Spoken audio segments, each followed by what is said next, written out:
So last time it left off right behind this door, down the right drift off of that four-way intersection.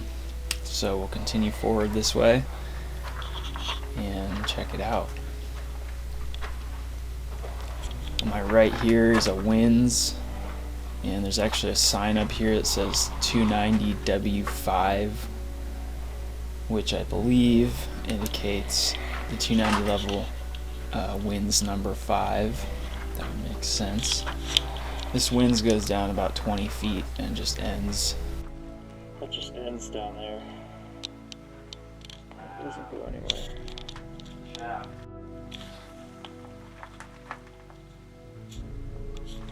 That's back where he came from. So that's sump. Tunnel off there. That's a skip car. And we've intersected the main shaft here. Alright, so this skip car you can see here is about 6 feet long or so, maybe 5 feet. It's a pretty large skip car. The skip car's job was to transport material up and down the shaft, the main shaft of the mine. You can see on the front there is a little hook with a cable attached to it. This cable would have run all the way up to the surface to the winch, and the winch would have hauled the skip car up and down. That top piece also pivots to allow the skip car to navigate the curves in the shaft as it goes up and down.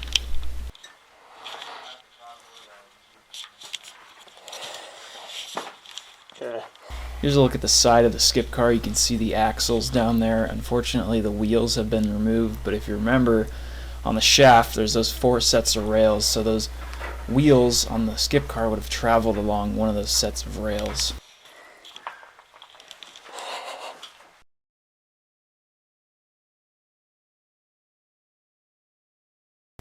Okay, so on the ground here is a oil can that is repurposed from an actual fruit container or fruit can. They filled it with oil or grease in order to grease up the rails for the skip car, most likely. And then here's the shaft. This is the same shaft that we saw on the 250 level. And now we're on the 290 level. For some reason it just says 2 level there. I'm not sure what that's about. This is a look down the shaft. The part we're standing on is not as steeply inclined as the parts above and below it, and so they didn't need that second set of rails. But if you look down there, you can see there's the second set of rails up top, and those continue on down the shaft as it becomes more steep. Right there is a trap door for the Manway that parallels the side with the rails down the shaft. And then if we pan up here, if you remember from the 250 level, we looked down and we could see that curve from above in the shaft, and this is the view from below on the 290 level. You can see the extra set of rails there and the Manway on the right.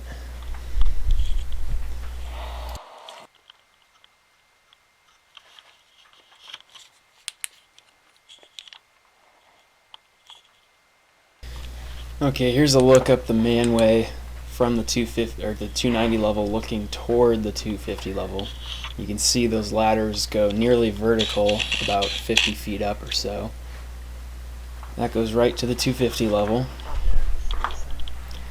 And let's open up this trap door and see what it looks like going downwards from the 290 level. There's the view going down. So these ladders also turn nearly vertical, just a little ways down the shaft.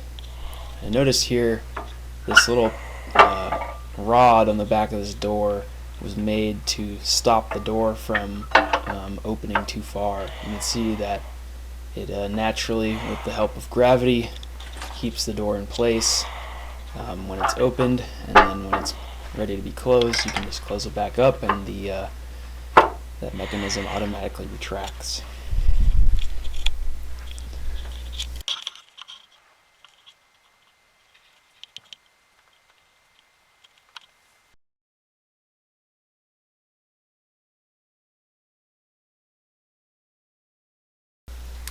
Okay, so this is right past the shaft station. You can see there's a door over there.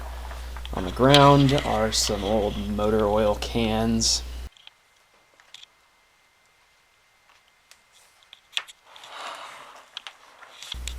And then continuing onward, you can see a door up here.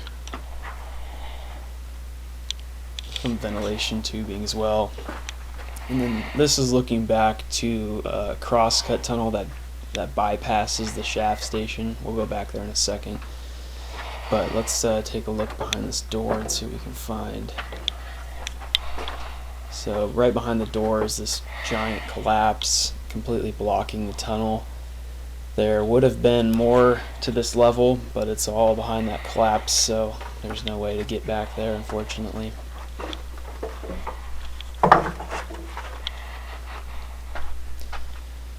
So let's take this looping tunnel back around and make sure that this is actually indeed just a bypassing tunnel around the shaft station. You can see there's no mineralization in this tunnel, which means it's a cross-cut tunnel. There was no vein they were following. It was just for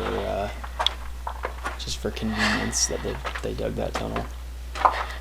And look where we are. We're back along the drift here again. It's back where we came from, in the portal, and there's the skip car. So we just made a little loop there.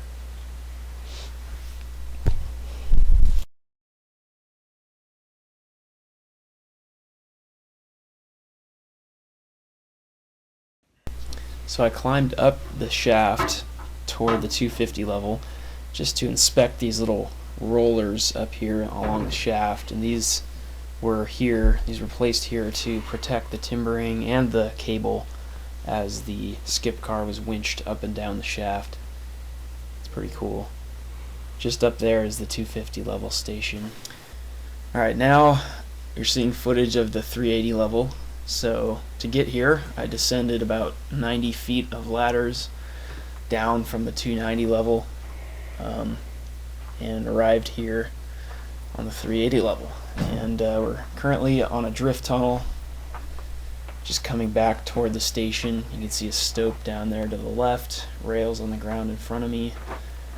This is all filmed on my phone, so it's a little low quality, and I apologize for that. But here is the 380 level shaft station, and that's looking up toward where I came from. I came down those ladders. And this shaft actually continues beyond the 380 level, but according to maps, there's actually no level beneath this. The shaft just dead ends. And I didn't go down there, so I wasn't able to verify that, but according to the maps, this is the lowest level in the mine. And it's not very extensive. It's kind of damp down here, so I just quickly documented it and got out of there. You can see debris and rails on the ground there, and I apologize for my inadequate filming job down here, but I'm not used to filming with my phone. And we're just walking down one of the 380 level drifts now. To my left is a winze with a false floor. Up here is a sign indicating the 380 level crosscut number 1. And then if we continue further down the drift, you can see an ore chute, 2 ore chutes, and more of the same timbering, more of the same ladders, chutes, standard stuff for this mine. Here's a view looking up into one of the chutes. Not different than any of the other ones we've seen. And we'll just head back toward the shaft station and make our way up now.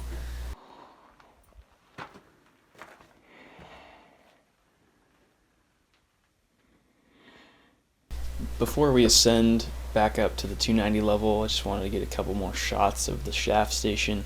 One of the interesting things I noticed was this metal hopper that they would dump ore into. That leads down the shaft. Some old dynamite boxes as well. And here's a look at the shaft that I came down, and that's the way I need to go to get back out of here. Okay, so if you remember a while back, we found this 4-way intersection here, and that's the direction with the door that we already explored. There's the four-way track splitter. So all that's left to explore is the left-hand tunnel off that four-way intersection. So let's go check it out. Some debris on the ground there. Just like the rest of the mine, the ceiling's completely timbered. There's some cracked timbers there. More ore chutes.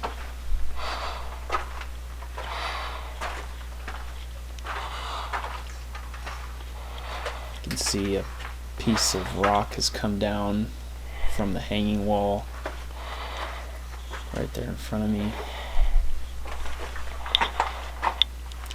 There's another, some sort of chemical or oil can.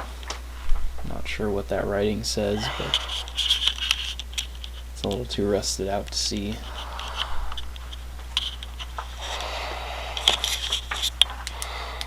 Continuing on where the tunnel bends to the right a bit. We have another raise going up.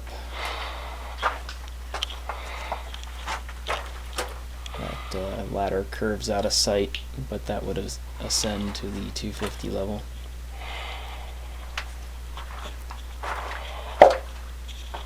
More impressive timbering.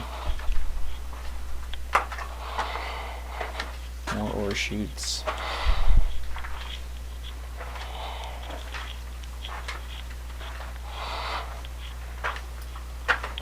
And all of a sudden the timbering stops, and the tunnel ends in a large chamber with a winze going down. And it looks to me like the vein might have pinched out or became non-profitable at this point, and they explored down on it a bit, but they weren't happy with it, so they gave up at this point and stopped tunneling. So now we'll make our way back out to the portal and see if we can find anything else on this site.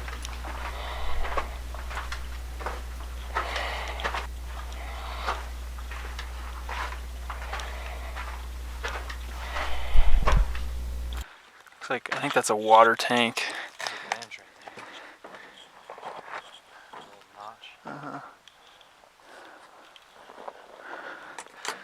Water tank up there. This looks like a caved stope or a shaft. There's a little shack there. Down in that hole is the 250 level, and it runs along here. You can see the vein. Alright, piece of rail there. And we are up above the 250 level, and this is where that main winze pops out. You can see there's the head frame. They would have had a hoist somewhere nearby, and that's where the skip car we saw would have poked out on the surface. Right there. This mine has pretty much everything. Head frames, skip cars, ladders, chutes, timbering. That's a really cool old head frame. I'll take a look down there and see if we can see where we were. To my right, there's a trestle. Runs along the tailings pile, the waste dump. Turn it down. And there's several more dumps up the hill here. Alright, I'm approaching this 2-story head frame. This thing is about 25-30 feet tall, I would say.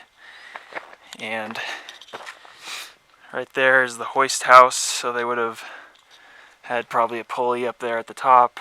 Cable would have come over there. Hoist would have lowered and raised the skip car up and down. That's a closer look at the shaft.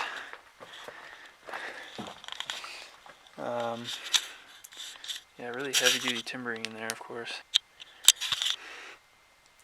Here we are looking down the shaft. Can't really see very far down because there's platforms in the way. I'll go over to the other side and see if I can see anything else.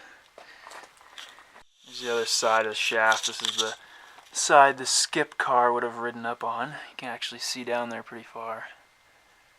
So we were standing somewhere around there.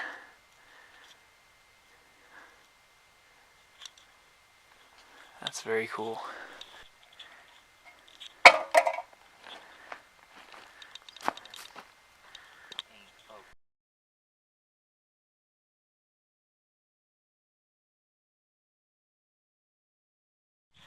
There's the head frame.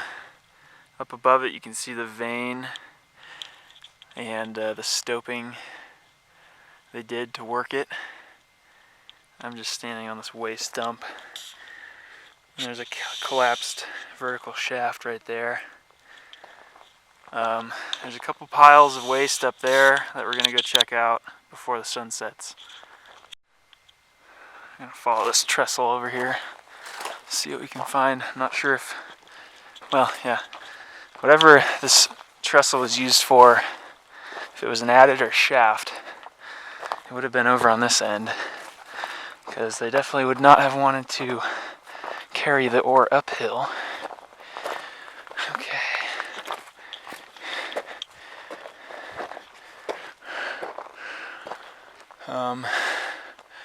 Big dumps there.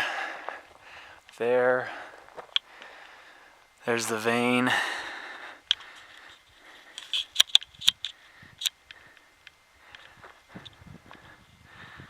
Hoist and head framer down there.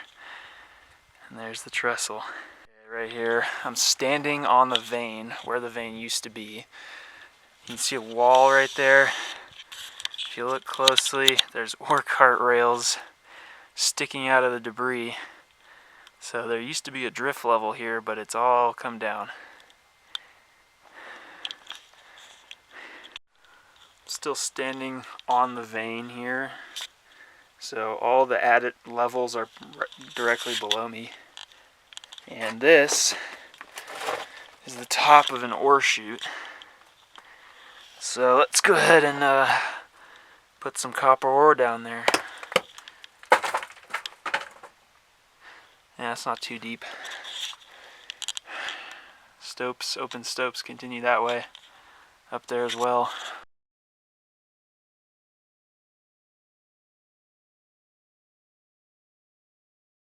I'm in another stope. This goes to a drift level, but you can see the end there and back there.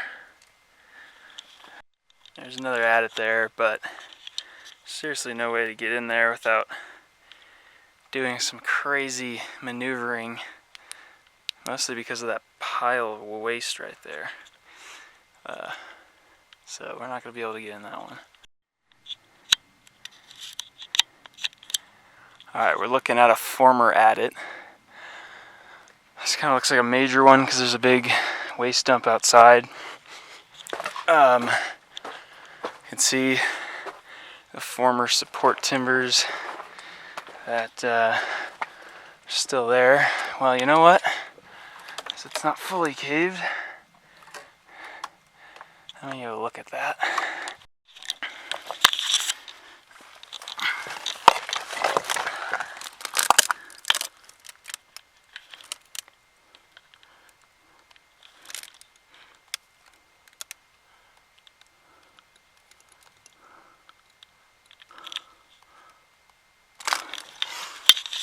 This is looking above that mostly caved adit.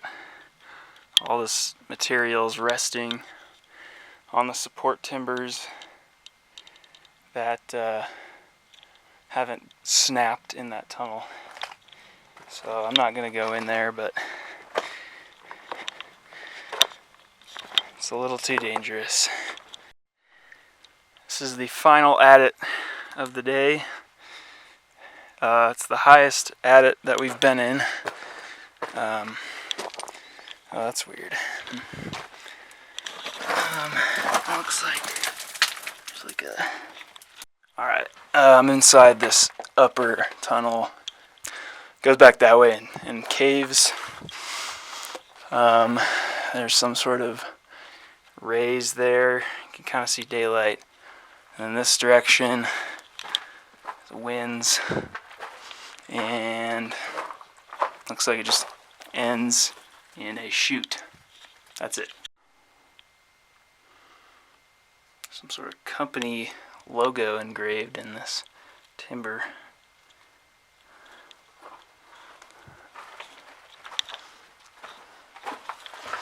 That's what the portal looks like. The sun is setting, and there's the mine site. And we're gonna make our 3 or 4 mile hike back to the car. It's only 4:30, but looks later because it's winter.